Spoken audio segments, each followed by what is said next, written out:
Assalamualaikum warahmatullahi wabarakatuh. Ya, saya akan menjelaskan materi sosiologi di kelas 2 di awal tentang pembentukan kelompok sosial. Yang mana KD-nya di sini yang pertama 3.1 memahami kelompok sosial di masyarakat dari sudut pandang dan pendekatan sosiologis. Artinya pembentukan sosial dilihat dari sosiologisnya. 4.1-nya menalar tentang terjadinya pengelompokan sosial di masyarakat dari sudut pandang dan pendekatan sosiologis.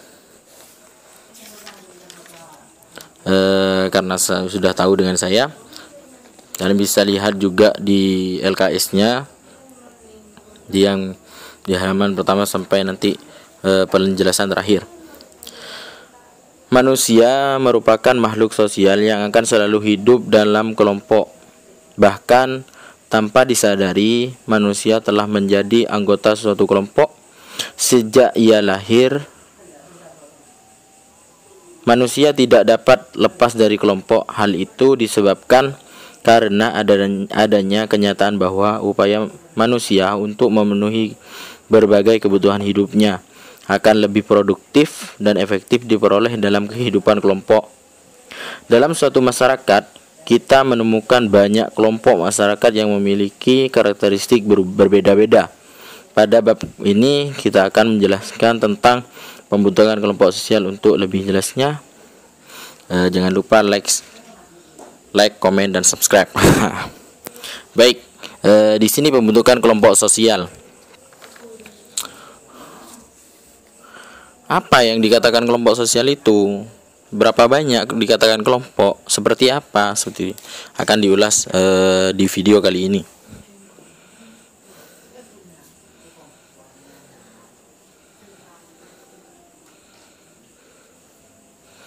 Baik, kelompok sosial di sini saya akan bacakan pengertian kelompok sosial. Secara umum, kelompok sosial adalah kumpulan individu yang memiliki hubungan dan saling berinteraksi sehingga mengakibatkan tumbuhnya rasa kebersamaan dan rasa memiliki. Itu dikatakan kelompok sosial. Apakah kelas itu dikatakan kelompok sosial? Sangat jelas bahwasanya di situ lebih dari satu, mempunyai tujuan yang sama. Tujuannya ya sekolah sampai lulus, seperti itu. Selain pengertian kelompok sosial, di sini ada beberapa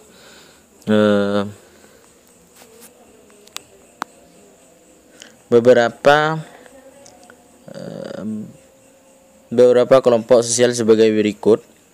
Para ahli juga mengatakan bahwasanya yang pertama yaitu Sarjono Sukanto mengatakan kelompok sosial adalah himpunan atau kesatuan manusia yang hidup bersama. Setiap anggotanya saling berhubungan, saling mempengaruhi, dan memiliki kesadaran untuk saling menolong. Artinya sudah jelas di situ kelompok sosial adalah saling tolong menolong, kebersamaan, mempunyai tujuan yang sama.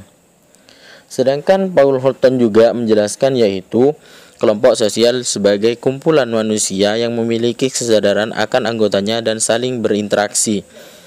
Apakah nanti dikatakan kelompok sosial itu sudah jelas bahwasanya kelompok sosial di situ akan ada interaksi timbal balik antara kelompok satu dengan kelompok yang lain, antara individu dengan kelompok, ataupun kelompok dengan kelompok, seperti itu. Juga di sini di video ini di sini ada Hendro Puspito, kelompok sosial sebagai suatu kumpulan nyata, teratur, dan tetap dari individu-individu yang melaksanakan perannya secara berkaitan untuk mencapai tujuan yang sama. Sudah jelas di situ. Artinya pembentukan kelompok sosial di sini membentuk supaya mempunyai tujuan yang sama. Sebagai apa kelompok sosial di sini berguna di dalam masyarakat, seperti itu. Lanjut, proses terbentuknya kelompok sosial atau latar belakang terbentuknya kelompok sosial di sini. Kelompok sosial merupakan suatu gejala yang sangat penting dalam kehidupan manusia karena sebagian besar kegiatan manusia terlangsung di dalamnya. Seseorang dilahirkan dan dibesarkan dalam suatu kelompok yang dinamakan keluarga. Di samping menjadi anggota keluarga, sebagai seorang bayi yang baru lahir pun juga sudah menjadi anggota kelompok di suatu masyarakat, di suatu kota ataupun desa. Bahkan kita akan menjadi anggota salah satu umat agama.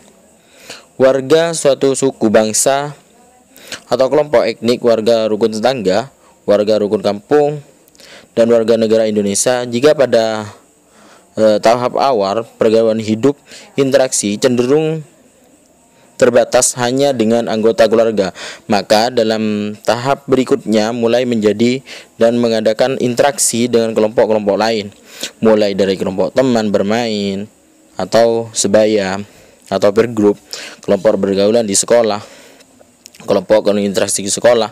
Tahap yang lebih lanjut setelah lepas dari bangku sekolah, interaksi dengan kelompok pun semakin luas, seperti kelompok di bidang ekonomi, politik, sosial, budaya, kesenian, agama, kelompok-kelompok lainnya seperti itu. Artinya tidak hanya ada di keluarga, kelompok itu banyak halnya. Ada kelompok permainan, politik, sosial, budaya, agama, dan sebagainya seperti itu. Di sini terbentuknya kelompok sosial adanya unsur kesamaan seperti kepentingan, darah, dan keturunan, bahasa, serta kebudayaan. Sedangkan kalau di sini mencakup adanya unsur kesamaan, di sini sudah jelas bahwasanya bisa dikatakan keluarga. Sedangkan motivasi atau dorongan yang saling membutuhkan, dorongan untuk menjaga kelangsungan keturunan, dorongan faktor keamanan, dorongan untuk berbagai studi kerja. Itulah terbentuknya kelompok sosial di situ.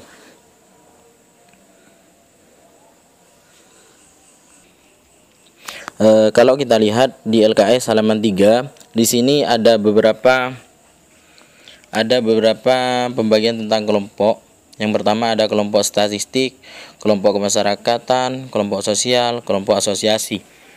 Kelompok statistik yaitu kelompok yang tidak merupakan organisasi, tidak ada hubungan sosial antara anggotanya, dan tidak ada kesadaran sejenis. Contohnya dari kelompok ini misalnya perkelompokan sejumlah penduduk berdasarkan usia dengan interval tertentu. Biasanya untuk kelompok statistik di sini ada di kantor-kantor desa. Contohnya jumlah perempuan itu berapa, jumlah laki-laki itu berapa, jumlah kelahiran di tahun ini, jumlah kematian di tahun ini, biasanya itu ada.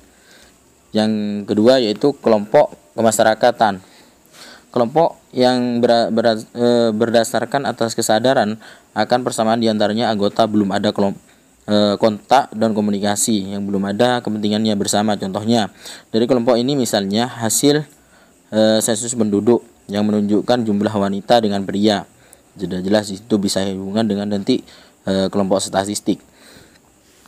Yang ketiga, kelompok sosial, yaitu kelompok yang anggotanya mempunyai kesadaran jenis dan hubungan satu dengan yang lain, tetapi tidak terkait dalam ikatan organisasi seperti teman, kerabat, dan sebagainya. Sedangkan yang terakhir yaitu kelompok asosiasi, yang kelompoknya para anggotanya memiliki kesadaran jenis, memiliki persamaan kepentingan pribadi, dan bersama tempatnya hubungan sosial. Melalui kelompok ini komunikasi serta terkait dalam organisasi formal, misalnya pramuka, Ikatan Dokter Indonesia, ataupun politik seperti itu. Sekolah ini juga masuk kepada kelompok asosiasi. Contoh kelas ini mempunyai tujuan yang sama, ingin lulus seperti itu. Lanjut, di sini ada ciri-ciri kelompok sosial.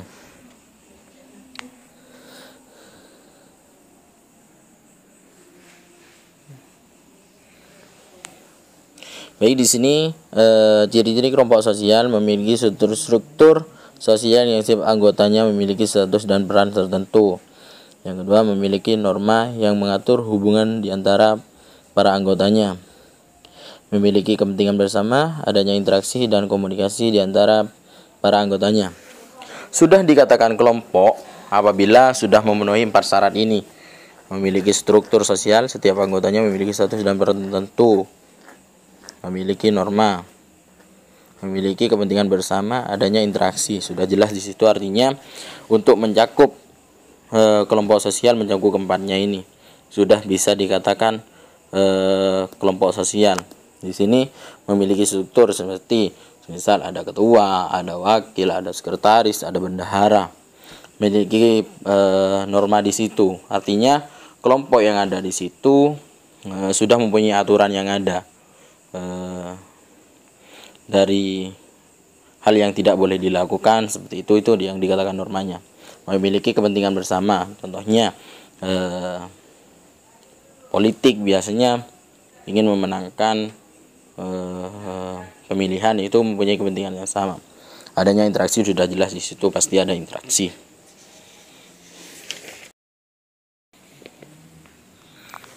Selanjutnya di sini syarat-syarat kelompok sosial. Di buku halaman 3, menurut Sarjono Sukanto, himpunan manusia baru dapat dikatakan sebagai kelompok sosial apabila memiliki beberapa persyaratan berikut. Yang pertama, adanya kesadaran sebagai bagian dari kelompok yang bersangkutan sudah jelas, artinya di luar itu artinya bukan kelompok. Contohnya geng motor, kalau teman cuma ikut-ikutan itu belum dikatakan kelompok karena belum masuk ke kelompok sosial itu. Yang kedua, adanya hubungan timbal balik antara anggota yang satu dengan anggota yang lain. Artinya sudah ada timbal balik di situ untuk syaratnya. Adanya suatu faktor pengingat dan motivasi bersama oleh anggota-anggotanya. Yang ketiga, memiliki struktur bersistem seperti itu, interaksi dan sebagainya. Itu sudah menjadi syarat kelompok sosial. Juga di sini atau kita lihat di video ini, setiap anggota memiliki kesadaran bahwa ia bagian dari kelompok tersebut. Artinya itu sudah menjadi syarat kelompok sosial, bahwasanya orang itu sudah menjadi atau merasa sudah masuk dalam kelompok sosial itu. Yang kedua, adanya hubungan timbal balik antara anggota. Dipastikan dalam suatu kelompok itu pasti ada timbal balik, saling tolong menolong, saling berhubungan di situ, membutuhkan satu sama lain, gotong royong dan sebagainya. Yang selanjutnya, adanya faktor pengikat seperti kesamaan ideologi, kesamaan kepentingan atau kesamaan nasib. Contoh di sini kesamaan ideologi, misal NU atau itu sudah berasal Islam, ataupun organisasi yang mana mempunyai tujuan yang sama, seperti itu. Yang terakhir yaitu adanya hubungan timbal balik antara anggota yang satu dengan anggota yang lain dalam kelompok itu, sudah jelas. Itu menjadi syarat kelompok sosial.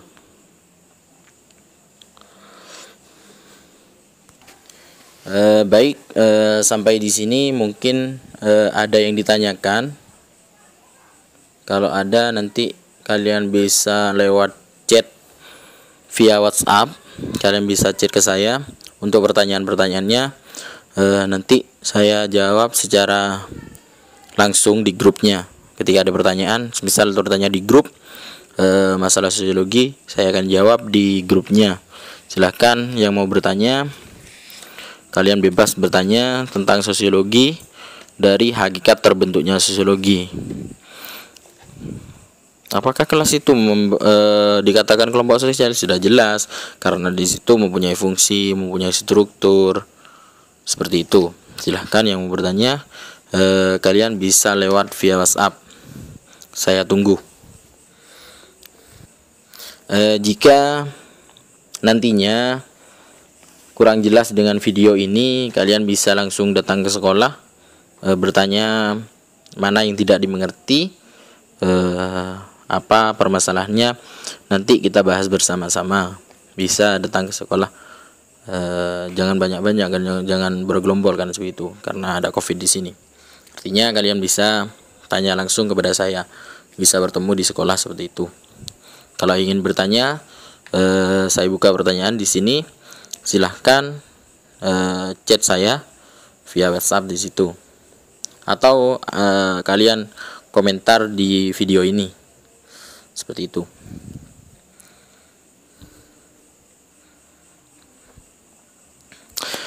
Jika tidak ada, saya akhiri dulu pertemuan kali ini.